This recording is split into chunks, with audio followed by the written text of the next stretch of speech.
Yeah, analysis will be happening here too, I guess. We can't do the awkward handshake. Unfortunately, we are across screens, but we have a good series on our hands. Hopefully, Paris versus the Vancouver Titans.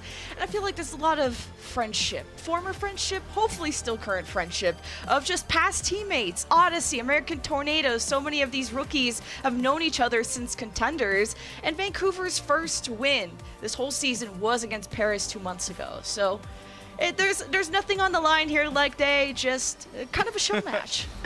Yeah, for the holders of the Dark Law from North American Contenders, there are a lot of names here that are super interesting to see play against each other. And like you said, Vancouver's first win was on the fabled date that Matt Morello laid out on Platchat. The 8-14 win against the Paris Eternal. That's what started off the resurgence of the Vancouver Titans. And honestly, if their resurgence has happened earlier in the season, they might be in a place where they might be competing with like Boston or someone for entrance into the play-ins. But unfortunately, that's not the timeline in which we live. We're on the sacred timeline and we're just keeping things where Vancouver and Paris are eliminated. We're going to have a quick look at our Paris starters as well, because while the desk was all about those Aspire frags, we've got another hit scam that I'm particularly interested in. Dove was one of the earlier mid-season pickups for Paris Eternal. I think that they don't actually have anyone in this team who actually started the year on Paris Eternal. It's been a bit of a roundabout for this team. But I think that Dove has been a consistent standout in the bright spots that Paris Eternal has had as being a very proficient flick scan aimer. And actually, if he'd come in earlier, one of Dove's pocket picks was a Soldier 76. So if he was here for kickoff clash, might have been a big difference maker for Paris. Yeah, he did end up playing Soldier even this stage. So Dove actually gets alternated with Wub a lot. They have kind of overlapping hero pools. Dove is maybe more proficient at the ranged DPS, while as Wub has some pocket interesting things like a Somber and Echo, which might be more useful on control or really maps where those heroes are great at. But Malful is a mainstay on this team, exclusively playing Tracer, pretty much on all maps except maybe one Lijiang Tower where he played Genji. He plays pretty much all of the maps except the ones like maybe Junkertown or Circuit Royale, where maybe they're going to want Dove and Wubbin for their ranged hit scan potential. But then you have a duel of two tanks, a tale of two tanks of Krawi versus False. Two kind of rookie tanks who lacked a lot of experience coming into the season, but really grew into their roles. So let's look at the Vancouver starters to compare that now. Yeah, I want to zoom in on the other half of that tank versus tank line, because I think that False may have got a little bit of a bad rep at the beginning of the season, because honestly, he was kind of misused. Vancouver Titans were putting him in to play Winston when he's never really been much of a Winston player. He's always been in that off-tank role, playing a very supportive tank to help make tanks like Reiner thrive in North American Contenders on American Tornado. But now that we're in this kind of off-tank meta where Diva and Zarya are at their strongest, and we're seeing the Sigma still on Circuit Royale, this is where False is really starting to show off the gumption and the skill that got him recruited into the league. And there's a lot of young players on this team, and they did just get reverse swept by the Florida Mayhem, which we got to cast that. So I know DFA is like, Jen, there's a conspiracy that every time you cast my team, although I'm Canadian, I don't seem to be giving them any kind of Canadian buff. So if they lose again today, I'm never going to hear the end of it. But at least we can zoom in. They're all smiles. Happiness prevails on this team. It's just you got to end off the series really well, too. Vancouver, though, barely playing any Somber in their last match or two, at least very rarely getting away from it. It's a lot of Sojourn and Tracer for them, or mixes around that. Yeah, like you said, it's all smiles at the moment for a huge amount of these players, and so we've got to talk about like what it is to be in Overwatch League. I'm sure you all remember the Crusher 99 video from back in 2018, playing an Overwatch League and being paid to be a professional Overwatch player. For so many, it's a dream that only a precious few can achieve. And while in terms of a 2022 season, this match might not have stakes, every single one of these players is out here looking to try and impress scouts or try and leave enough of an impression to get their contract renewed next year so they can carry on playing in the Overwatch League and maybe a more fortunate season for them. So it's all to play for every single one of the 10 players in this lobby. Yeah, this is the last match of the season for Vancouver Titans. And I don't think I could have picked a better opponent for them.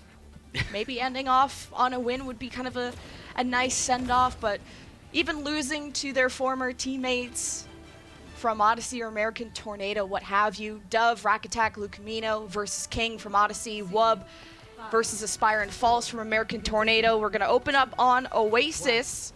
We got to see some Zarya play. The season will start where Mr. X bids it began. Vancouver Titans a little bit slower on the rollout here. We're seeing Paris Eternal actually pick up the support line that Vedesk was talking about that's been adopted more by the Texas teams, our top-tier teams in this current meta. They're looking for the Bat and the Lucio, but Aspire, well, Vedesk wanted Aspire to frag, and there he is. That's a good start when you can just charge out. Ideally, you don't want to charge off the Zarya bubble, but if you can get that one shot, the headshot, that's all you need before they can hide away. It's an opening pick in just the middle of the map, all for the Titans. And Falls is able to utilize this corner well when he drops below health, even the immortality just in case. But Aspire and Aztec are fragging at range. The poke potential so strong from Titans, as they even got the first cap out of that too. And Rakatak dying first in that fight really hurts. Here's a quick look at how Aspire managed to find that. Oh, just a quick little bit of charge there as well, and doesn't even need to hit 100 before finding Rakatak's head. And without the Lucio, Paris Eternal weren't really able to negotiate themselves into a position to focus fire on a single target, and then Vancouver Titans could tear them apart. Now they're in control of a high ground with the double flex support. This is exactly where you want to be. Now the move to the high ground from Paris, but they're not looking so good, not looking healthy at all, and they lose Lucamino, and behind them is False, and on the other end is Aztec pounding them with orbs. That's a 3K, all headshots! Where was this guy all season? I think I want to see more. Oh, Aztec, he is indeed tempting me for more, but unfortunately this is going to be the last chance saloon for the Vancouver Titans. Is a quick replay to show you just how the Zenyatta gets it done, showing there's still a place in the meta for a more static orb turret. What a triple. Mum, get the camera. Well, that's going on the fridge for sure. And this is Titans, where I had questions like, oh, without Maso, like, is there a lack of leadership? You bring in a Korean on an English-speaking roster. I don't know a lot about Aztec, but if he just frags, I don't care if he talks or not. But for now, it's the Ant Matrix from the point. From Paris Eternal over in the hallway left side. This is making it difficult for Titans to want to approach the objective, or at least to look at the Ant Matrix, but they actually match it with their own, and they got a lot more value out of it with the immediate 2 or 3 kills they got out of it. Now it's 80+% for Titans. Oh, we're on the highway to the danger zone here, Lemon. Paris Eternal, if they don't get a kill fast, we could be seeing a flawless round from Vancouver Titans. No one has died yet. Paris Eternal have not found themselves a single frag. Krawi's still 20% away from the grab. Malcolm needs to hit a fat stick here to bait out the early immortality field so Krawi can get the follow-up with the Graviton afterwards. I'm on my hands and knees for one fight win for Paris. And the old start first for Vancouver. It's the Overclock, Transcendence, Graviton. Paris is trying to live with the sound barrier. And they did a good job of that. No one has died yet, but Krawi's in the middle of the map at 1 HP. See Lucamino attached at the hip as Dove dominates the high ground. 3 kills with the Overclock and 4! Oh, he's flying high and he's in love, and Titans are sent away. Oh, Dove with a mini collat there as well, getting a headshot through Aspire to a body shot on Aztec. Lovely stuff. And Paris Eternal, they finally get the kills that they've been looking for, but it was so expensive, Lemon. The entire war chest has been emptied out on the floor. The trade-off has been accepted, and Vancouver Titans say, yes, you can have your one fight win, but you're going to be playing from the high ground now, and you're going to have to figure out how to use this Lucio speed to your advantage when our poke with the Zenyatta is going to be so much more powerful. Krawi's going to... Oh, no. Malthor's already dead. Yeah, it's not a good start. Now 2 kills in a row, 5 versus 3, and all Titans had to do was sit in the middle of the map and pick away at Paris. Paris had chances of just staying on the high ground, hiding away from it, and forcing Titans to touch the point. But then King just starts off with the pick, and then it was just a snowball, an avalanche from there. As Paris now struggling. Overtime into effect in favor of the Titans. Ant Matrix from Skyrip over in the hallway. Krawi returns on the Diva, and I think that'll be all she wrote this round. The Titans with a pretty dominant 100-44 start. If it wasn't for Paris winning just 1 fight. Oh, we've got a moment, Lemon. I'd like to wrap back around to your previous point about Aztec joining this roster as a Korean speaker when presumably Vancouver Titans are coming in English. And in the midst of some of these chaotic team fights, I'm not actually seeing a huge amount of Discord orb assists in the kill feed, which you can identify by like the small Zenyatta portrait next to the eliminating character's larger portrait in the kill feed. And I'm not seeing a huge amount of them. It feels like Aztec is looking more for duels with his Discord orbs and trying to pressure people out of positions rather than actually putting them on the overall target focus of the Vancouver Titans, which I wouldn't say is the optimal usage of them, but it's a little bit of an insight into the playstyle that Aztec is currently using. King swaps over now onto the Sombra. Dove's going to be the same. There are a lot of mega health packs here on City Center that need to be controlled, so there's a good amount of admin that needs to be done by our opposed Sombras here. I think Aspire and Dove, though, are performing really well. Maybe Aspire just a little bit better, but King was besting him on the Tracer. But now those rules have changed. Aspire versus Malthol on the Tracer, the heroes they're known for. And then the King versus Dove on the Sombra. It's the battle of the divas on the high ground. Paris had the right side high ground. As the first cap here is so important for either team because you can just contest for so long, even if you don't have the number advantage. So Titans starting the cap, almost there. Here's Krawi with the drop to deny it. And it's just going to be a contest battle. But Malthol and Krawi really have to work together, especially Krawi with the Matrix to protect him if Malthol gets in any trouble. But the flip is given over to the Titans, and now they can stall this forever. Aspire jumps in the back and starts pressuring Rack Attack. And I think that's Lucamino who's at the high ground, and he was trying to provide support to Rack Attack, but Aspire and Falls dominate the back line, and they have the point this whole time, so it's a good lead start for them. You know what, Aspire just did something that I wish more flankers in Overwatch League would do, and they actually listened for the sound of Rack Attack releasing the 5-orb charge on the Zenyatta and caught Rack Attack in the recovery animation, so there was nothing he could do when the dive was actually delivered. Just little things like that got Aspire picked up, and might get him re-signed again as he looks for yet another contract in the next year of Overwatch League. Vancouver Titans in control. King almost has an EMP, is heavily outpacing Dove here by 30% on the charge. Well, hitting a stick is important for Aspire and Malthol to kick off this next fight. See if Aspire can get the hunt down on the Lucamino on the other side. It's a little difficult though with the Diva, and you don't want to just waste the pulse bomb into the Matrix. So Aspire is getting pressured though from Malthol. EMP from King hits the entire backline of Paris, and there's pulse bomb, which is just a cherry on top. So second fight for Titans as they reach about 65%. Previous observation about the lack of Discord orb assist now being laid to rest. Aztec seems to be a little bit more in tune with these engagements when it comes to the EMP, and the Discord orb is being laid on target upon target. Now it's down to only one fight for Paris Eternal, but we've got plenty of tools to try and make this happen. Rack Attack might need to be fed a little bit of healing here off the back of potentially someone like Krawi catching some early pokes. Oh, but this is a super early engage. This is so deep, a Nano Diva. This far in, I mean, they're getting kills and zero punish. And if there were to be some kind of punish or Falso's taking too much pressure, then Aztec could walk up with the Transcendence. All these stagger kills are incredible. Dove just EMP'd nobody. So that's throwing in the white flag at this point, I think. There it is. Titans take map 1. The white flag from the white bird. The MEMP will be the full stop at the end of this sentence. Vancouver Titans walk away with Oasis with about 8 deaths between them as a team of 5. It's been an absolutely dominant performance, and, well, this is kind of what we've come to expect from the second half of the Vancouver Titans season. While we have admitted that 4-19 is not a glorious scoreline, the second half of their season has been much better under the leadership of Deepe. They're looking a lot more in tune with each other. Paris have 2 more matches left, Boston and Shock, but to be honest, Titans is their best chance to get their second season win. And it could happen, but it hasn't started off well. So we will throw it to a break. When we get back, we'll see if the Titans will still be on top.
fear, and the follow-up is there. Rotation deployment to WGS Phoenix winning the fight. Saved by Aztec though. Oh my EMP, but Skyle instantly deleted. Oh my goodness. A little bait and switcher.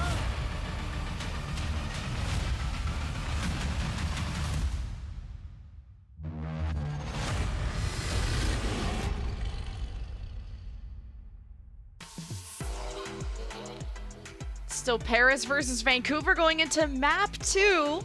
Kings Row coming up. Like we said, former teammate still smiles. Of course, you're definitely smiling after taking map number 1, especially the fashion that they did. But like the one thing I wanted to mention that we kind of talked about was Paris not playing a lot of Sombra these days, but when they do, it's usually Wub that comes in for that. And we saw kind of that Dove playing Sombra and that inexperience really shining in.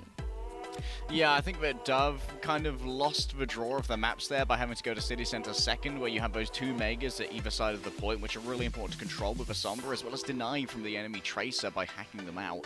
And ideally, Dove would have probably preferred to go to University, where he could play the Tracer and look for more of these raw aim duels, or potentially just stick on the Sojourn and being able to build up those rail shots to at least keep Aspire honest, so we can't hard peek these angles. And the same goes for Aztec as well. When you're not going up against a long-range one-shot character like a Hanzo, a Widowmaker, or a Sojourn with a fully charged railgun, you can be a lot more laissez-faire with the peaks that you try to take, as is in Yasa. We head over next to Kings Row Lemon, and I assume we're going to be seeing some Zarya play here, but on the offense, there's always the temptation to play the Diva to be able to access the backlines on the high ground.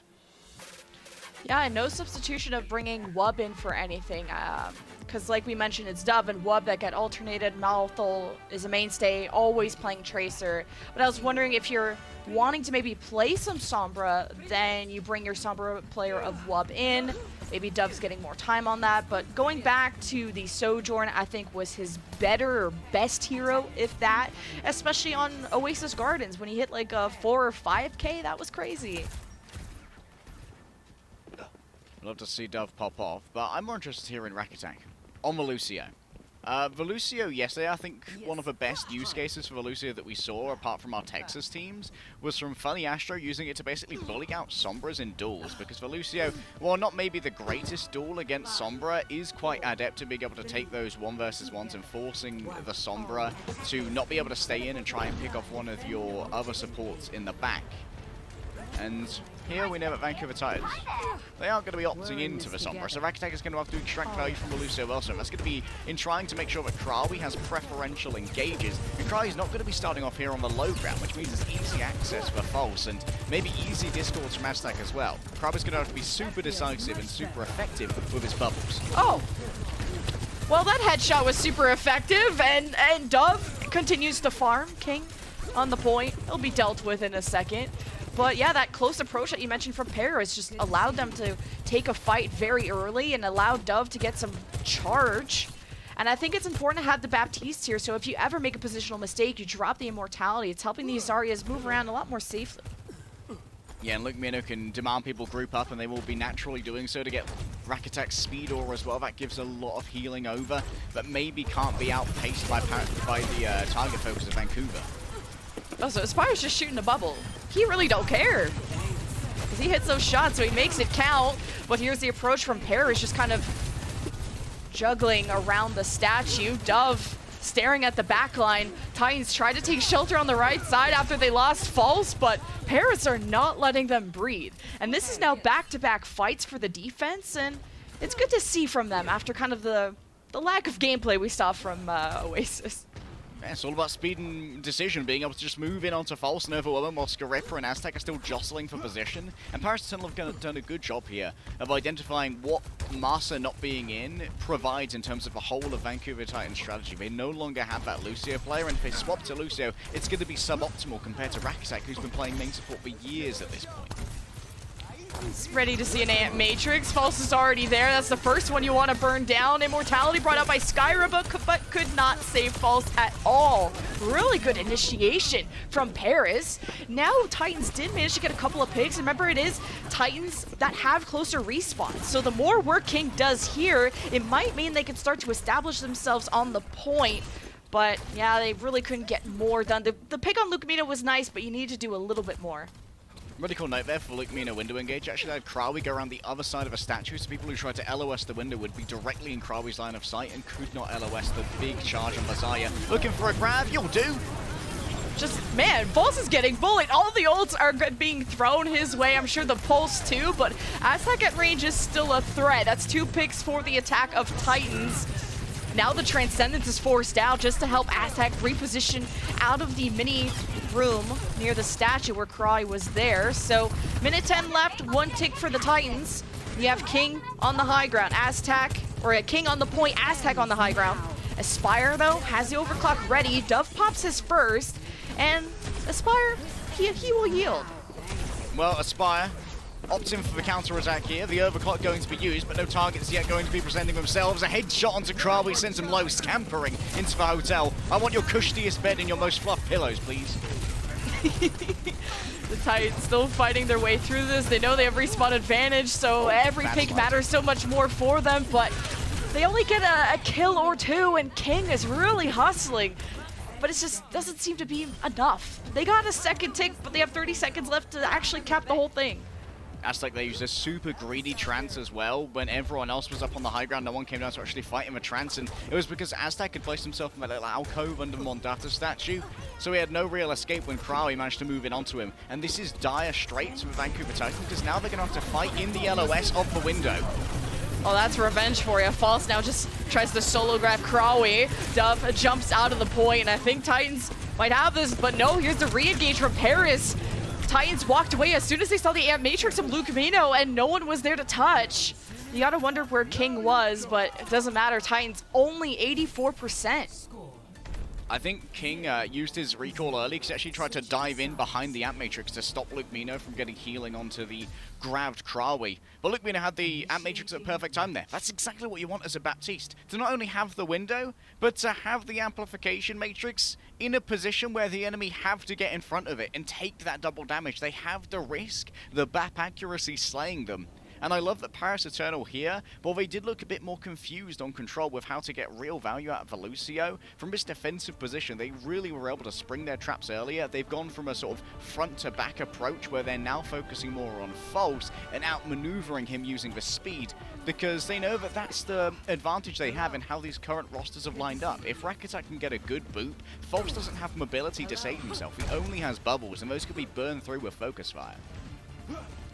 Definitely felt like Dove was on top of this Sojourn battle against Aspire. Aspire didn't have that pop-off moment, that like 2 or 3K just kind of any presence to get the ball rolling for the Titans. I felt like it was a lot of King starting things off. And yeah, just the 1 or 2 kills is not enough for the attack. Like, Titans are able to be competitive in these fights, but being full held is not a good start to the series, as now Paris have a chance to equalize, coming up with the Diva against the Zarya. We'll see if this will last. Rakitic still going to stick here with the Velucio, which is interesting. Lucamino and Rakitic actually used to be a pretty formidable double flex duo back when they were playing on Odyssey. But now Lucamino, look at the area that he's got here. This is going to allow him to quite adequately support Krawi from long distance. That was like a 2 or 3 man ante from Lucamino, and that's why Krawi dives up there. But when Titans are all huddled up, and there's the immortality from Skyrippa, Krawi just gets immediately demeched. Maybe still a chance for Paris to salvage this, but because False is still alive, he's bubbling his teammates. Paris have a hard time just finishing off their kills. It seems that once those bubbles are gone, though, False heads away. Paris start their first tick. They got it. Going for the second. Vancouver need to recontest. False will present himself. Aztec is in the back, but he's half health. On their way, though, is King and Aspire. False can't contest. King is on the point. Paris have the second tick. Is anyone else home from the Titans? And it seems like we will have a competitive series on our hands. Paris just equalized. We have a 1-1 game. Boops coming through from Krawi, and guess what? Rakitic actually walked out of this battle, or out of this map, with more damage than either Skyrippa or Aztec. Aztec was on the Zen, and Rakitic walked away with 2.9k damage. He was almost keeping pace with Mouthful. This guy, Kim Rack's son, has been popping off on the Lucio. He's an absolute slayer on the skates, Lemon. Yeah, I like the idea of Paris's dive with the Anti and the Divas just knowing when to pull back. 1v5 is still difficult no matter who you are in the league, but we have an interesting series on our hands, everyone. It's a 1-1 game, and we'll see you guys after this short break.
Booms extra off the mat.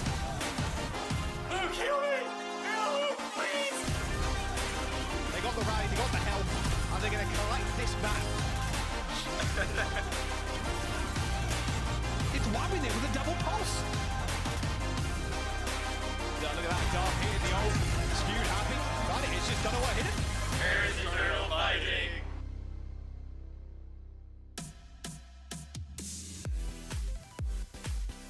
Paris back on top with a full hold and a win on King's Row to give ourselves a 1-1 series, but that win juice might continue into our next map. We're going to Dorado, which was Paris's only map win all stage, and it was against the London Spitfire. So now Paris have 2 map wins this stage. Neo, can I get a double win juice with ice, please? Dorado's right going to up. be interesting, Lemon, because this is where we might see a little bit more of a Winston. Or we've seen a lot of Winston in APAC, but over here in EU, we tend to be leaning a little bit more towards the off-tanks at the moment, which is going to mean Diva, which is where False is at its most powerful. But for those of you who don't know the deep Krawi lore, back in Contenders, before the Junker Queen era, before the Overwatch 2 era, Krawi was actually super notable for while he wasn't on the best teams in Contenders, he had some of the highest ult-negated stats we had seen in Contenders for a long time. This guy was a beast with the defense matrix, and I'm hoping that that comes to shine through again today in Paris Eternal's match against the Vancouver Titans if Krawi gets to play that Diva, because thus far, we've seen a couple different looks in Paris Eternal. Nothing's guaranteed. Yeah, you bring up a good point about the teams that these players have been on. Like, keep in mind that for anyone who doesn't really watch Contenders, like Odyssey and American Tornado were like the #1, #2 teams in Contenders North America. They were the top dogs. Nobody could touch them. They were going back and forth on who was winning Contenders tournaments, and then those players all got moved up to the league and actually got to stay on teams together. So the synergy is there. It's more of just your rookies in the league, and it's for them gaining experience and improving over time. And now that you're eliminated from playoffs, there's no like heavy burden on you. You can kind of just not have anything on the line, so you can just play your best, have fun. And I feel like we're seeing that. So Paris will be on the attack first, and here's the Vancouver defense with some King Echo. Other alumni of the American Tornado that you guys are going to end up seeing today are Ultraviolet and OG on the Atlanta Reign, and of course Kaluj, Sam, and Reiner from the San Francisco Shock and LA Gladiators. Rolling out here, Paris Eternal, Dove on the Ash. He's a little bit of a flick scan demon.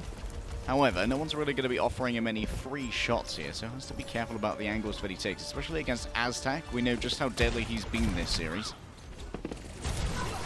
He's just trying to stay hidden, and so that he doesn't get sticky bombed by King, and turns out the Diva's really all you need to pressure that out. And the final shot from Dove, so King should play a little bit more safely. That or False should have really stepped up to try and matrix some of this damage in, and Dove continues to get picks, not before Aspire made his way into the backline. So Paris will see some progress as Titans will have to rotate to hold the market side. I didn't quite catch it, so my sources that I made it up, but I think that Krawi might have actually eaten some of the Ana heals that are coming in to like try and support King on that very audacious dive position he took at the beginning of the match.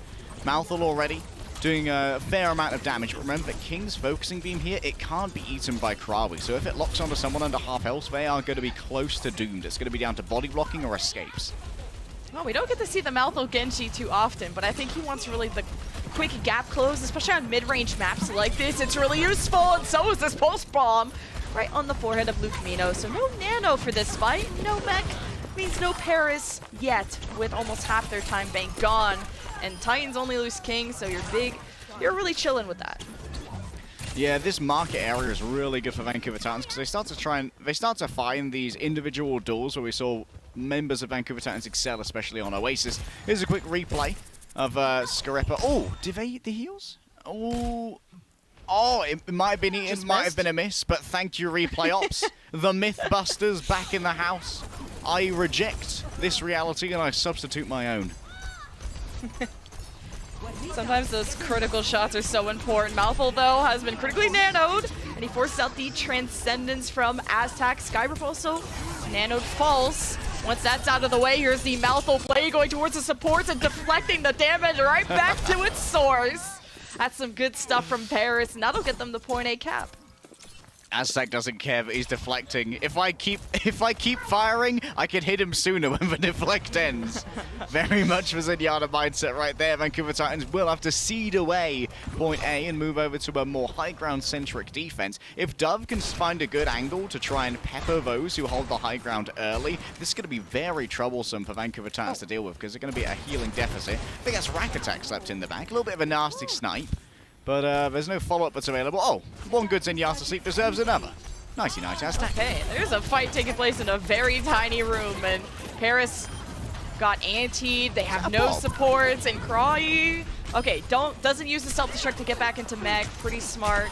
Will get reset very quick, and then Titans can go back to the high ground whenever they want. Oh, nice crutch there from King and Aspire, finding Dove from both sides. I'm not sure how Dove ended up using the bulb inside that tiny room. I think it was to try and deal with King, who duplicated Luke Mino and then just rolled in, hit a fat anti-nade and left. A weird engage from the Vancouver Titans, but not one that Paris Eternal were expecting, I imagine. And their anti-dive tools after Krawi runs out of that defense matrix are very thin on the ground. False actually giving himself a less advantageous position here in order to do a little bit more taxing on the car. I love this follow-up. Dove can put some initial shots in, and Maltho goes and gets the dash reset and the execution off of them. So it's 5 versus 4, but then the dive from Titans just blows up the backline. Such a good nano from Skyrip on the falls, and he's not even done yet. He's killed 4 people, and Maltho's next on the menu. This is really good from the Titans. And False down is out of pocket right now. Scarippa gets a little bit of extra ult charge off the back of False to get a quarter of the way to the next one just after the first engage. The Vancouver Titans have realized that the Nano Diva engagement is so strong against Luke Mino and Rack Attack, even though Rack Attack wins the Zenyatta duel against Aztec. This gives Krawi a lot more room to work with because he's no longer worried about that Discord orb. He can make a more audacious dive here if Luke Mino gets the Nano. Titans on the high ground. You gotta give a shout out to Rack Attack. Remember, he's a main support known for his Brigida and contenders. And the fact that he, along with OG, were main supports that learned Zen and are trying to help their team out, doing their best. Love to see it.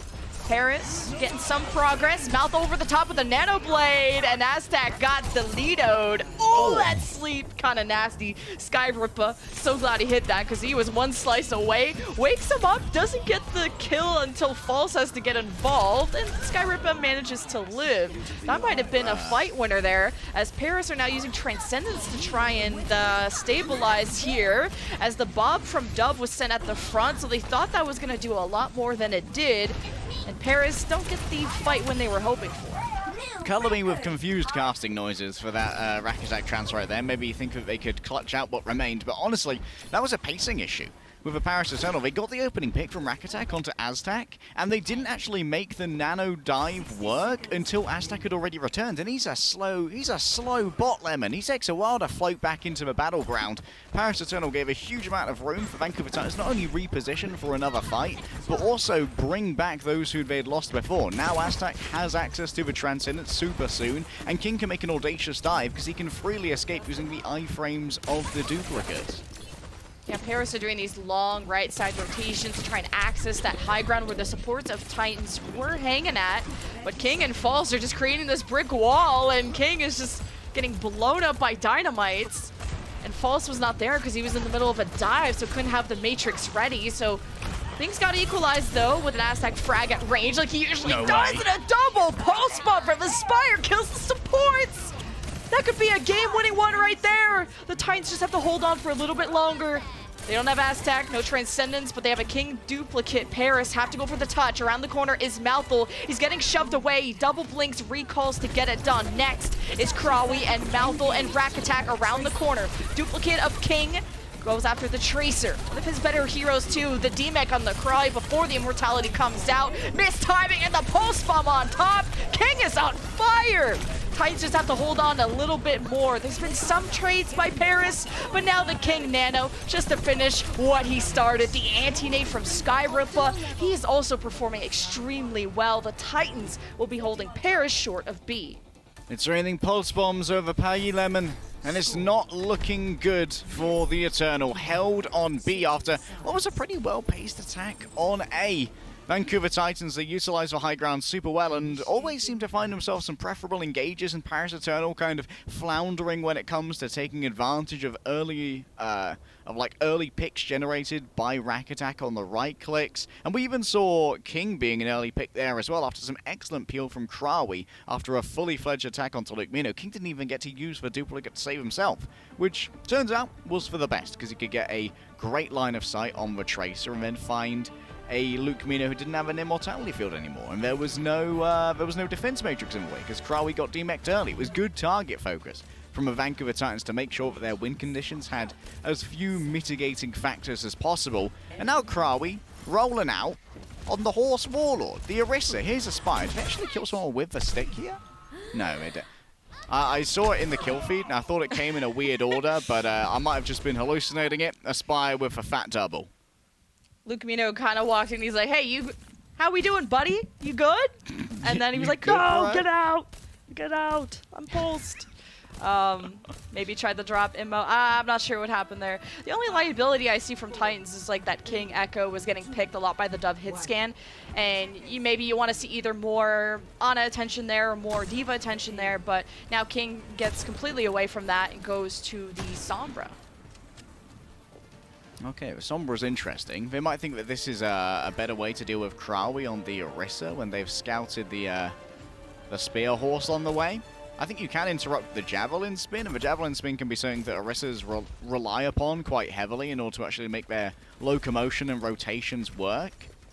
Although I have seen some cool, inventive eats of projectiles like you get from Defense Matrix with the spin. For now, Paris Eternal, they look like they want to opt into the market fight here, where these duels can be more easily found. You can try and isolate someone with a nice spear throw from the Orisa, and there's a lot more geometry here for people to bash into as well to deliver that hard stun and the extra damage.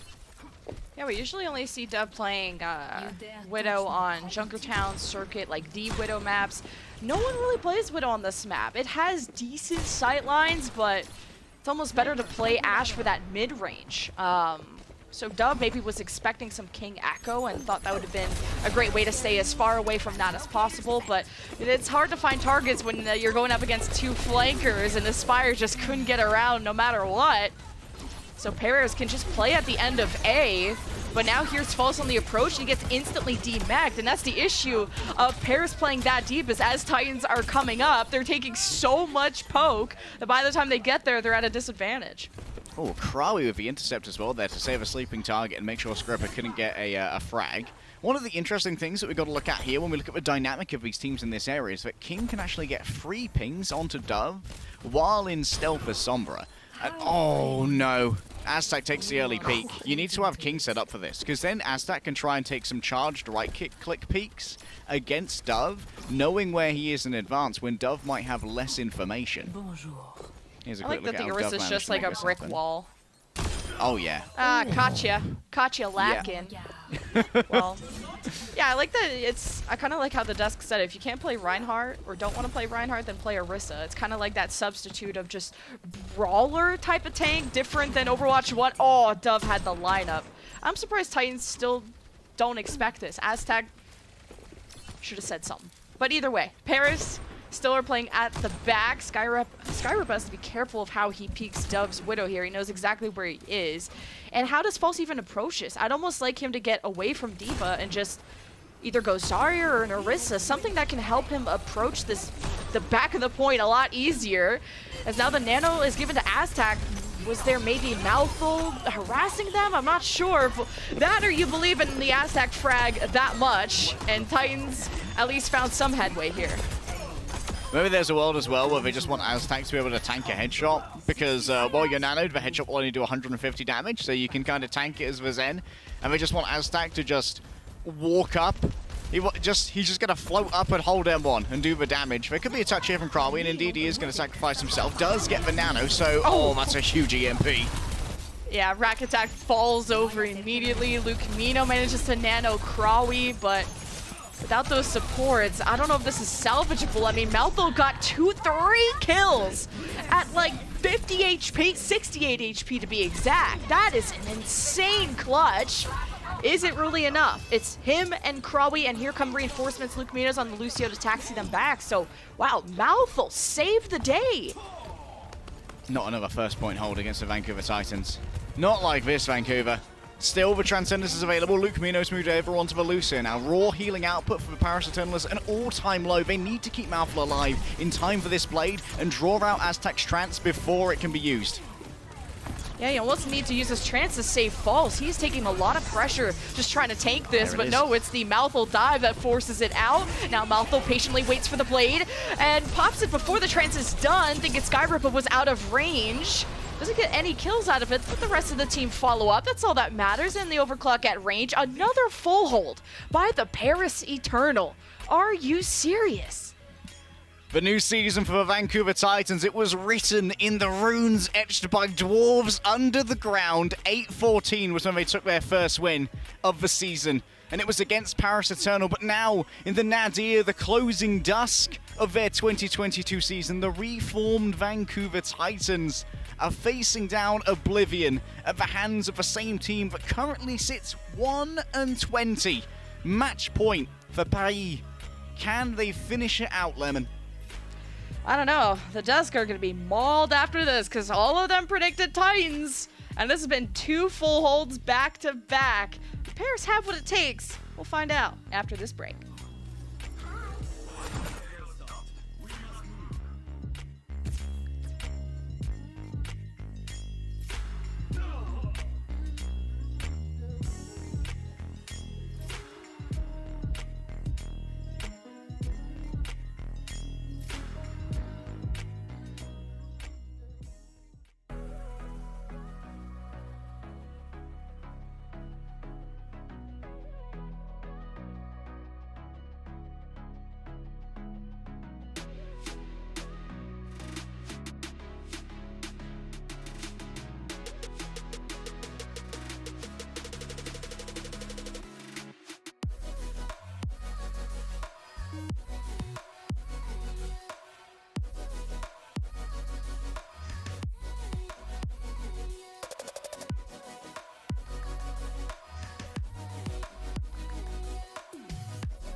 Happy Owltober, everyone! Make sure you can pick your favorite owl prompt, and then you can create some beautiful art. Share it using the hashtag 31 Days of Owltober, or you can submit it for the fan art gallery for a chance to be featured on broadcast. I know I am so glad we've implemented this segment this season because the art is so amazing. We have a really talented community like that.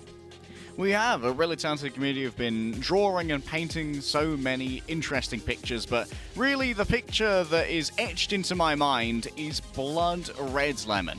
Paris Eternal slaughtering in the market of Dorado in order to bring themselves within match point of their second match win of the entirety of 2022, and having Vancouver Titans season flounder at the end of it. Here's like how Mouthful painted a picture in red.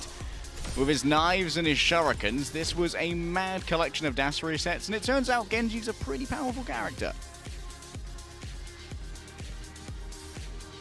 We don't get to see him too often on Genji, but when we do, holy cow. There was one point where he had like 60 HP, his supports were dead, and he killed like 4 on Dorado.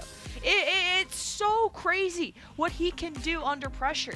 Now which is funny because he was been most of the time playing Tracer for this team, and his Tracer was kind of quiet on the first map. I think King was besting him in that role, but he swapped to something that is clearly just pounding the Titans. More of a somber mood in the Vancouver Titans camp as we head towards our push map of map 4. And, well, Lemon, we said at the beginning of this matchup that DP believes that we do indeed curse the Vancouver Titans, that when we're casting a match, there is simply no way they can win. And right now, DP's Hexcraft, or his understanding of it, is appearing to be pretty based. New Queen Street is where we're heading to, we're going to Canadian home ground, at least. But there are a couple of French speakers here, so Pei are not completely out of sorts. The question is, if Paris Eternal roll out once again with Rack Attack on Lucio, will Vancouver Titans be able to adjust to the speed that Paris Eternal seem to have made integral to their Overwatch 2 style? Yeah, if we're cursed for the Titans, are we blessed because we technically gave Paris their, second season win ever? Like, it's historical no matter how you look at it, both sides of the coin. But, yeah, we go to New Queen Street, where Paris lost this to London. They played a lot of... this was at the time where this was their first match of the stage where they had Dove playing Soldier. I know you kind of brought up that was Dove's pocket pick, but he's not capping, Chad. Like, he unironically plays still Soldier this patch. Yeah, we used to have a little joke in North American contenders that the team Odyssey, which many of these players are from, they had their panic stations. When things started to go wrong, they'd always revert to playing Double Shield and Soldier no matter what map they were on, and it would work more often than not. Paris Eternal on the precipice of victory. Krawi rolls out with no Lucio behind him this time. Rakitek and Luke Mino have decided to opt into this double flex support once more. Luke Mino is going to have the playmaking power of the anti here, but Skripper, of course, with that immortality field in the back pocket, can decide engagements with but a single E-click. Well, False just playing Zarya into a D.Va seems like an automatic counter right there. It's going to be important to see how False juggles that. Zarya still can get out-pressured if she's out of bubbles. And that first pick from Titans might give them statue control and bot control, as Krawi didn't really want to keep anchoring around with just more kills coming from the Titans, and especially because King is in the backline, and he's being an absolute nuisance. Luke Mino is screaming for help, and it comes in a second too late. Krawi was this close, but now he's next to be feasted upon, and King is farming. And this is one of the reasons why Paris Eternal could do so well with Lucio on King's Row, in that they could force fights to happen on their own timetable. Whereas Vancouver Titans, our desk brought out the analysis before this, that Aspire do shoot things. And when you give Aspire time to build up those rail shots and let them loose, that's when he do be shooting those things. And when he does decide these matches, King for now continues to harass the back. Rakitek is so paranoid of his Tracer, and he's right to be. There's a pulse bomb in hand and no real way to save him. Oh, the pulse, all right in between, splits him apart. But he's not even done yet. Still going after Rack Attack. He's trying to kick him away. King's taking damage, and he's out in the open. Dove provides the assist, and now this is an opening for Paris. They've even already nanoed Krawi. So it's time to continue the pain train and chase down the rest of the Titans, because a 50-meter lead will at least stop here, as the Paris will have bot control. 50 meters is a good amount of lead to have grabbed from a single fight win, though. Finally, Paris Eternal will get the opportunity to get a couple of meters in their own. However, control of a 2P here for Vancouver Titans does mean that there are no free peaks for Paris Eternal. You can easily take a couple jiggles here and there as Aspire to really lay Paris Eternal's slower members like Rakatak and Luke Mino under siege. It's simply harder for Aspire to charge up his shots with Krawi. Is just using so much of his matrix for him. Maybe Dub will have an easier time against False. So we've seen him like to charge up off the Zarya bubble. He doesn't really care. We saw that in King's Row. And oh, Rack Attack, not the ego peak. I would not want to look Aspire Sojourn in the eye. He does hit those headshots, and he hasn't even stopped. Now Vancouver are back in bot control. Even Paris winning that last fight, they're still at 0 meters. So Titans are continuing, and they got the checkpoint.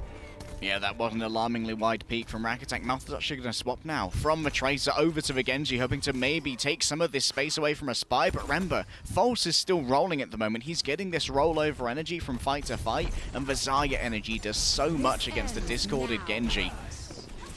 Okay, overclock from Dove, Transcendence from Aztec, which really only saves himself because a headshot will pierce through all of that. Dove hasn't found anything. He did scare them off, though, which is kind of nice. Skyripper uses Matrix over on the Mega side just to see if Titans could poke from a safe distance in the overclock as Dove just tried to walk forward. He had no idea where Paris were.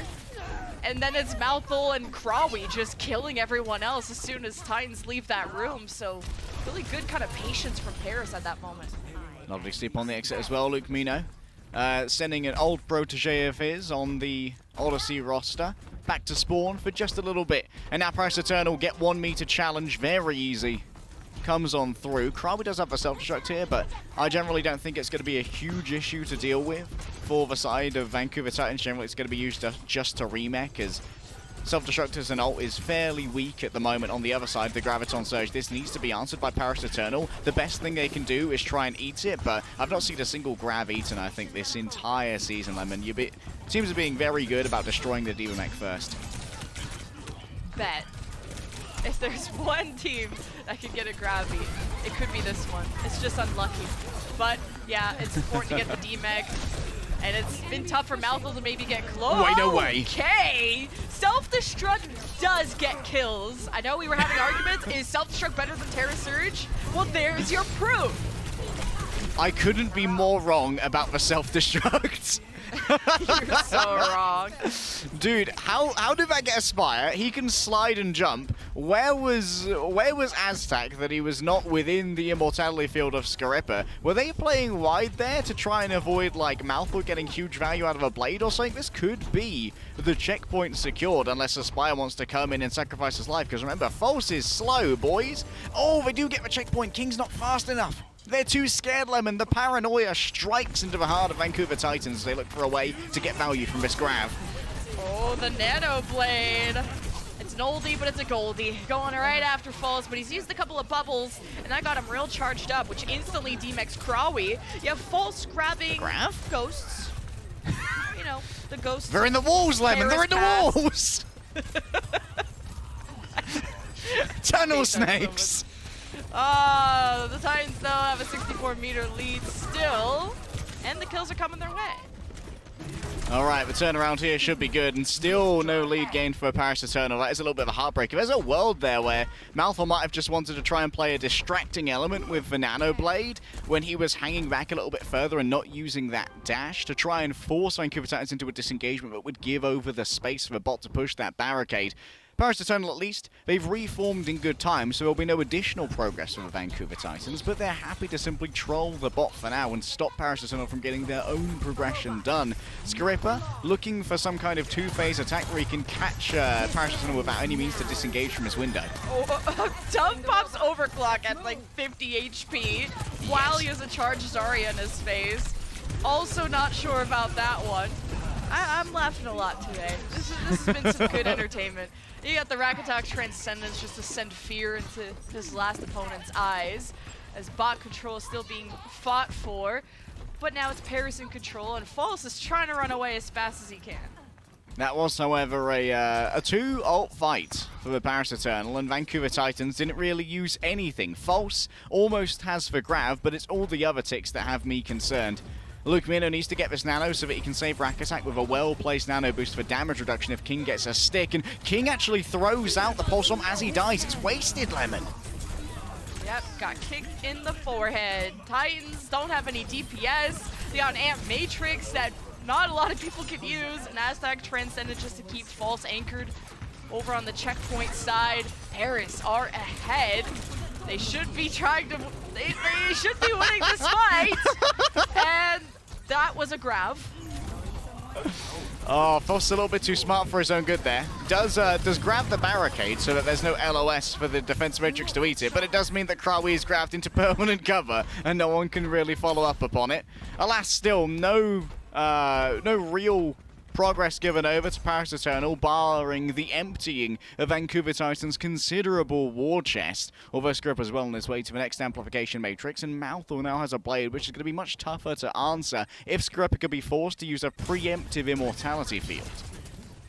Yeah, I can see Mouthful trying to get like this top tunnel control and see if he can get access to Aspire or Aztac, where he's playing very safe as he can, as he's...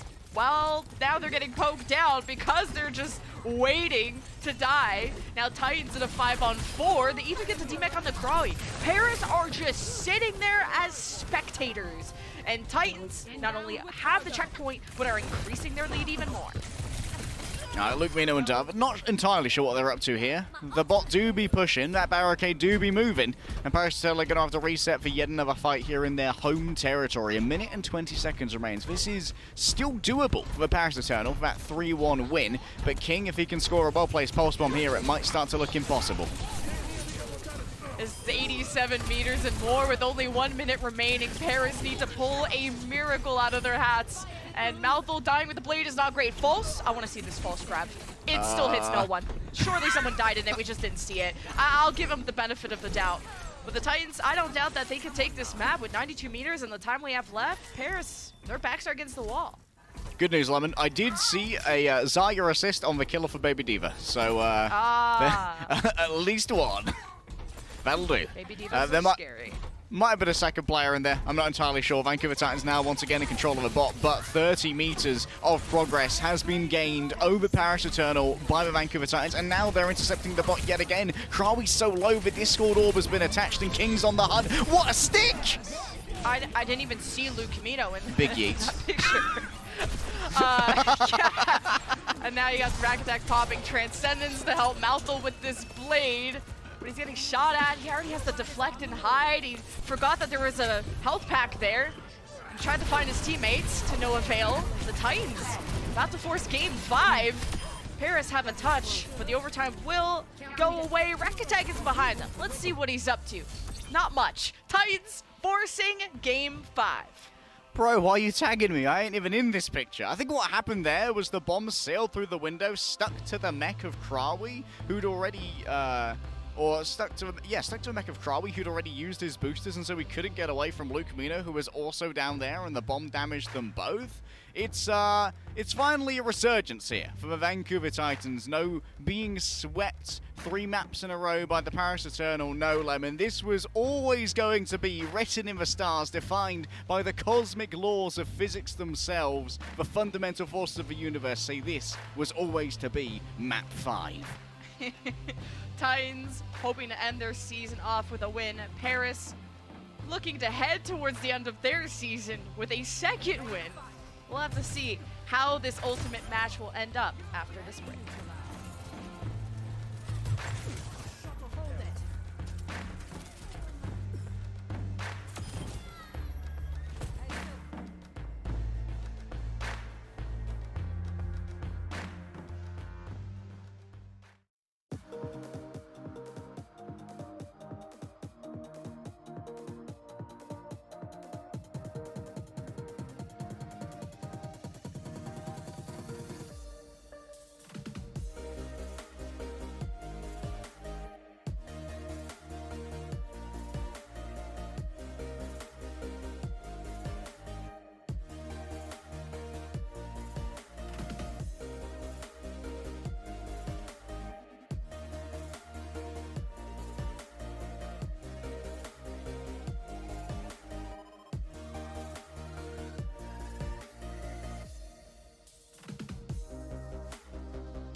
Game 5. What a comeback from the Titans on New Queen Street. It's the Canada buff, I think. I don't know, but man, Spaghetti was dropped, but it was picked back up, I think, and we'll have to settle it. We'll settle the score on our next map. It's Control. The loser has to eat the floor, Spaghetti Lemon. They're going to get some no. dirt in their eye. We've got some substitutions coming in. Mira, the Map 5 specialist for Vancouver Titans. Although it wasn't a glorious Map 5 up against the Florida Mayhem earlier this week. It was not a great Lijiang Tower. We're not going to Lijiang Tower, though, so things might go a touch better. On the other side, Wub coming in place of Dove. Wub, of course, another one of these legendary NA Contenders alumni, well known to basically all of the players in this lobby. And it's all going to come down to this. Paris Eternal do have some games in hand, so this is not the finality of their season, but for Vancouver Titans, the entirety of their 2022 season is encapsulated in one Lijiang Tower. Yeah, and Wub finally makes an appearance this series, and I think it's due to his bringing back an actual Sombra player. So he's mostly known for his Sombra and Sojourn when he plays specifically on Nepal. Might be. It's snowy. I was remembering the Lijiang Tower from the Mayhem match. It's burned into my memory. Oh no, I think they want to forget that one too. But when you have this double flanker duo of Paris, if Mira plays the Doom, he's going to have a bad time. If there's anyone that should be writing in all cap locks in a dev Discord, it should be Mira. That guy got hacked and sacked and he had a horrible time playing against a Sombra. So I'm glad that it's going to be the Mirrorissa making an appearance. And it's a mirror of a Mirrorissa as well, because Krawi is also going to be going for it. Here on Sanctum in APAC, we do have some wacky, quirky teams that like to play the Reinhardt, but I'm glad that we're avoiding that here in North America. I don't think the Reinhardt is amazing here, but like the desk said, the Orisa is like the Reinhardt, but better because she have gun. And turns out, in a shooter game, gun good. And Krawi and Mira are going to be able to do a huge amount of damage here. King and Malthus. Oh, Bubs on the Hanzo. Interesting. This is going to provide more uptime for potential snipes compared to Aspire, but the overall accuracy or the reliability of those shots is going to be lower on average. Yeah, Whoops played some Hanzo on usually maps like Circuit Royale, so let's see if he'll even have the room to operate. Mira's just playing very safe, and here's a random shot to Aztec, and Mira was able to deflect a lot of that as now he's just tussling, hustling against the other Orisa, and Wub is maybe just looking to assist with that or even shoot past him at this point. And Titans really haven't done anything back to them, as Paris will cap first. Shades of the San Francisco shot gameplay style where they like to play thin and proper on off angles on control maps, because we're currently seeing Rack Attack and Malthus play as a duo on the other side. And that means that Rack Attack is vulnerable to getting overwhelmed, but can generally counter-rotate Vancouver Titans quite effectively because they don't have a speed boost to really take advantage of any mispositions from Rack Attack. Roy is very far forward and usually likes to anchor that pillar side. It was just about time the Titans were going to punish that. Now Titans can move over to the pillar side and get their ranged DPS in a better position, namely to get some sightlines on this backline of Paris. Titans will get the flip too. Maybe Titans can approach and be a little bit more aggressive on these chokes and not allow Wub to get these random arrow headshots, but the threat has been averted. Still, oh, there's the window already. Amplification Matrix brought on down, zoning away the point, but no one's going to be there to touch it. Simply healing coming out now from Luke Mina. Remember, 250 damage per shot going through the Amp Matrix from the Hanzo could be deadly if they connect. It's a really good staring contest happening between both teams who don't really approach each other. They just Amp Matrix at range, and then both Orisas just fist fight in the middle for who wins the map. You got an overclock from Aspire. Ooh, Mouthful tries to cross. Didn't look both ways. The body shot doesn't end him, but I think this backhand will in a second. Paris were in control of the point. Titans getting the flip and needing to make up for some time. Credit to Mouthful, absolutely hoodwinking Aspire there, getting him down onto the low ground before doubling back to steal the health pack. Will escape with his life for a moment unless King can find the final blow, as both of our Genji stand ready to unsheathe their 1,000-folded Nippon steel. The Rack Attack has moved over once again to the Lucia. Yes, the immortality was there. It did occur. You wouldn't believe it unless I told you. But Ooh. Man, as the dust settles, we're seeing Malvo looking clean with it. Now Paris can get the point back. Titans did have a lead. Now Krawi might want to hold the choke, or maybe he'll want to reposition over on the pillar side. We'll see. All right, now Word managed to open up this one. Oh yes, Terror Surge, baby. The immo field was forced out, and King gets absolutely wrecked as he drags out the blade. What a way to cancel an ultimate. I always told you, brother, that I was better. I couldn't even hear the blade from the Terra Surge whistling, so it's a good thing we got the replay ops on our side. There's the Matrix from Paris, but as they did try to use it, Titans pushed them off of it, immediately having 3 kills. Rack Attack is getting hunted down, and we have yet another point flip. It's kind of crazy. Defense, anyone? Mira's very good at understanding that the power of Orisa right now is to walk at someone and say, you don't get to play Overwatch anymore. I'm finished with you. Please remove yourself from the lobby. And he did exactly that, just rolling down Wub and saying, no more, Mr. Archer, man. I don't wish for any Legolas content today. Krawi does have the Terror Surge, of course. You never know. It could get a kill. We could see some value for Terror Surge rolling forward for Javelin Spin. It's time, Lemon! Orisa spin, Orisa win? Question mark? Ah, the immortality gets in the way of all my evil plans. And Krawi, how do you miss a point blank javelin? It's fine. You deny the Ant Matrix there. Aspire with the assist at the end. Yeah, Transcendence from Aztec just to vibe on point. No, for other reason. 99%. I'm not thinking Titans can win this fight with just Aspire and Aztec, unless Aspire wants to prove me wrong and kill 5. No way. The headshot onto Bob, that's kind of nice. I think everyone from Paris doesn't want to test that accuracy anymore. Starting to hide in the closet near the point. But now Krawi's back on the Diva to try and matrix some of this damage. Last fight, Titans have to win for this round. Terror Surge makes another appearance, but Paris Eternal had the sound barrier, so they survive it. However, this is still an ongoing brawl. Krawi's so low. Lucamino no longer here for the heals. The blade's been brought out, and King is the superior Genji.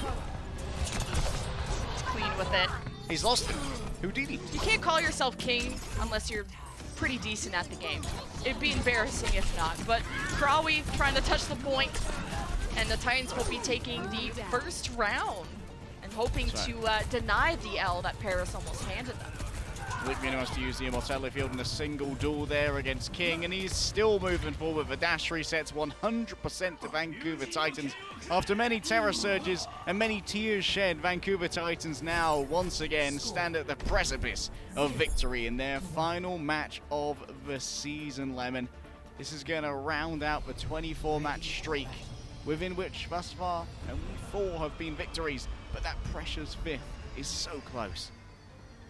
Good mental on the Titans to get full health on King's Row and Dorado, and to be able to come back and play as well as they did on New Queen Street. And now you're on Nepal with the round win, 1 away from ending the season on a good foot. It's all about just performing to the best of your abilities. I know there's not like a big play-in or playoff stake on the line, but it's important for these players to, avoid going back to contenders, if they even want to do that. As we go to High Rise. Now today you learn that this map got renamed, or this round got renamed. I found out halfway through when Hadi told me, of all people. But Paris now have the high ground. Speaking of good mentals for Vancouver Titans, I remember a piece of content from the Gladiators back in the day that Deepe's mental as a coach is that he encourages players to think about every single map like it's the first map.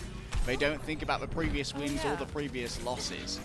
And it might be that Deepe's been working hard to instill that kind of mentality in the Vancouver Titans and build a good mental core for this roster. Oh, Mirror. He pushed in by himself and the Maywall came up behind him and no immortality was gonna save him. That's only 1 kill though, but Paris are still not looking so healthy. Everyone's at half health. Titans just finishing off the kills. And Paris, although they had the first cap, they only get about 20%. Oh, Aztec's done a huge amount of damage thus far, sitting on 4.3k after only a single fight here on our second round of Nepal. Vancouver Titans. They are going to be a little bit behind when it comes to the amplification matrix generation, but Script will have plenty of time. Oh my goodness, look at how shut down Krawi was as well. He's only 20% ult charge, Lemon. Compared to Mira, who's been able to do a huge amount just marauding in the backline. He's a bandit amongst Paris Eternal. Orisa speed, Orisa spin, Orisa win. The AM Matrix 2 from Luke Mino. Paris just tried to speed to the point, but Titans read it quite well. Immortalities managed to save a few people, but Paris are not looking healthy. This overclock is popping off for Aspire, man. He's putting in the work. And that was all about positioning from Mirror as well, using the Javelin spin to run forward through the amplification matrix of Luke Mino, deny all of those double damage projectiles, and make sure that they were fighting someone who was on their side of the amplification matrix, completely nullifying the overall usefulness of the ultimate. And now the reward for Mirror's efforts, he has been bestowed by the king a Terror Surge, upon which to beleaguer the Paris Eternal. Oh, as soon as Wub came out of Ice Block, Titans were ready. The Sound Bear, though, from Rack Attack is a good call because Titans were ready to push them. But then the Transcendence kind of equalized those resources, and Malthus just finishing off all the kills. Just Skyrip, but just could not keep up with all that healing. So 77% for the Titans, though, still makes them about one fight away to take the round and the whole series. Krawi loses him for a second. Oh, was that a reflect there? In the end, I don't think it matters. Krawi does die, and this does mean that now Paris are going to have to play much more sheepish positions. They can't really challenge the chokes without their main tank, and this means King can get some free skirmish in here to start building up towards another blade. Yeah, Paris have to just play perfect from here on out with that 77% on the other side. I think you just play point and play off the Blizzard, play off a Maywall. It's Titans that have to enter into you, and it's you have the Maywall, you play point and you use it to the best of your abilities, and I think Titans are trying to approach both sides, and Paris don't know whether to look left or right. Aspire gets the first pick, a Mega Terra Surge at least gets Luke Mino low and force out the Ice Block from Wub, and Titans have a clean fight win. When it comes to the stats, Lemon, Mirror right now is the better Orisa by so far. 7.4k damage to 4.2 from Krawi. Mirror's getting so much usage out of the kit that has been redesigned for Overwatch 2. Krawi still has a Terror Surge in the back pocket, but I'm all about Mouthful here. He was the clutch factor on Dorado. Can he once again dig Paris out of this hole with a blade? Well, Titans jump into them as Paris fight tooth and nail for this fight. That's a big charged up Terror Surge from Krawi, but that is all she wrote. Paris Eternal with 2 full holds, and the whole series denied away from them. The Vancouver Titans will end their season with a win. It was hard fought, and you can see Scariffa wiping the sweat off of his brow, but in the end, Lemon, a dub is a dub. As their new season began on the 14th of August against the Paris Eternal, so too will their season end on the 9th of October against the Paris Eternal. Both of them hallmarked with wins, although the echoes of victory are stained with how hard it was to win out against Paris. The Titans' first win was against Paris. Last win against Paris, as you said it. Couldn't have written it better myself. I'm such a good script writer. But you can't deny that Paris performed well today. I mean, they came into this, I think they only had 1 map win this whole stage. They were 0-3. They've tripled their map wins. And yeah, they got 2 full holds against a team, I would say, that have grown and shown a lot this season. So Paris Eternal, they still have 2 matches left against Boston and Shock. That'll be a tough one. And I still think putting Titans all the way to the wire, I think was still really good from them.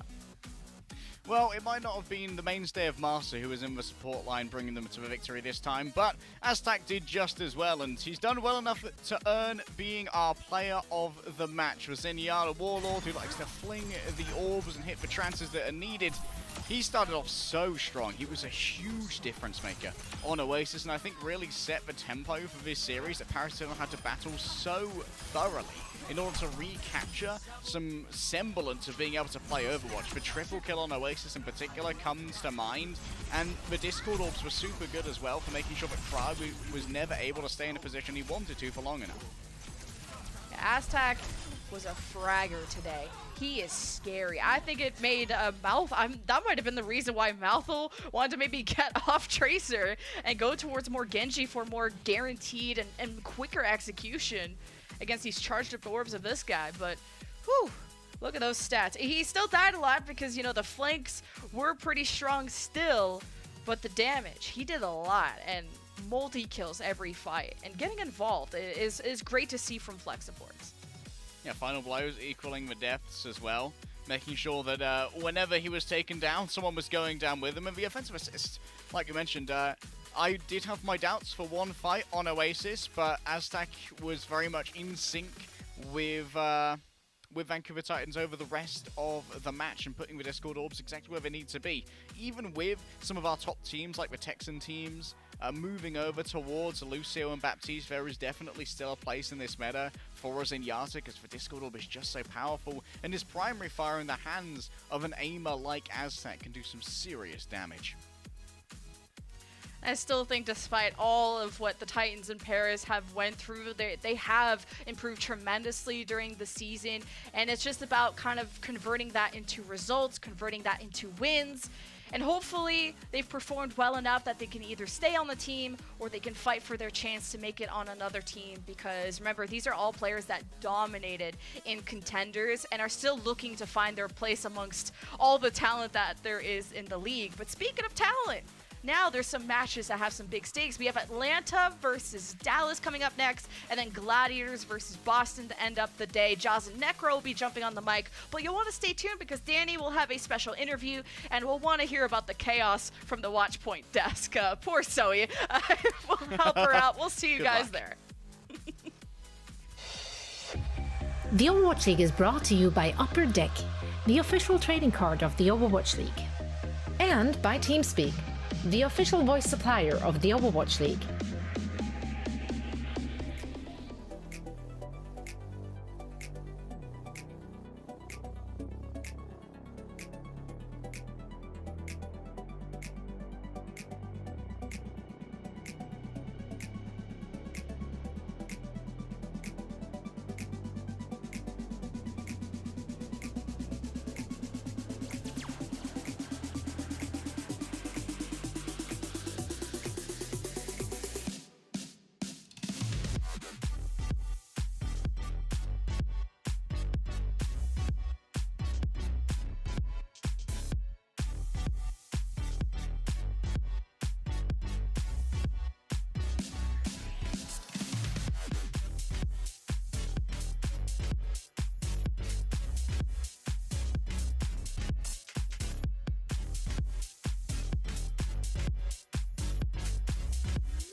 Welcome to Game Break. I'm here with Aspire from Vancouver Titans for the post-match interview. Aspire, congratulations on the win.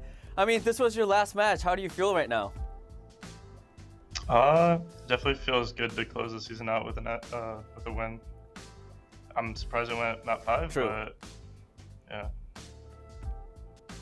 Yeah, I mean, yeah, this was a very close match. You know, you guys could have lost to the Paris Eternal, but at the end, you guys did finish strong and got the win. So I do want to ask you guys about Kings Row and Dorado specifically, because you guys did get full held by Paris Eternal. You know, what went wrong for the Vancouver Titans on those two specific maps? I do think that they played some different types of comps.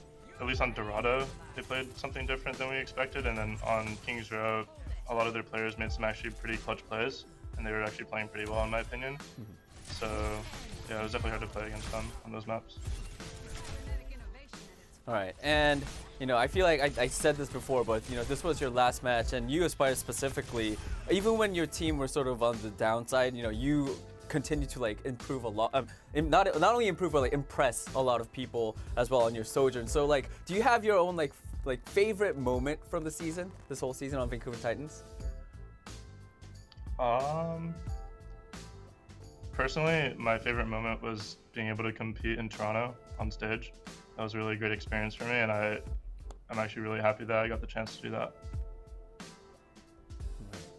And I was happy to see you there as well. I don't know if you remember, but I was there. Anyway, Yep. anyways, yeah, final question. It's not really a question. I mean, yes, I mean, you know, a long season for you guys. You guys had your ups and downs. So, you know, do you have any last word for your fans, you know, after playing this very last match of the Overwatch League season 2022? Yeah. I know it's been a really rough season and we didn't really get off to the start we wanted, but I do really appreciate all the fans that like stuck with us and kept supporting us through the tough times. And it actually really helped us when we're like improving a lot more and we actually started to like, get some wins. It was actually like really motivational, and we appreciate it a lot, all of us. All right. And I'm just gonna add one final question. You know, you guys are going to have that off season. So what can we expect from you, Aspire, for the off season? Personally, I'm not sure.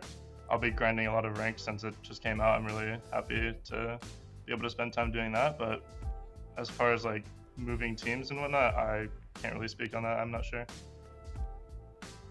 All right. In ranked, I mean, I'm not as good as you, so I'm not going to be seeing you in ranked, but I'll definitely check out you when you stream. All right, so with that being said, I'm going to end the interview. Aspire, thank you so much, and again, big congratulations on the win. Thank you.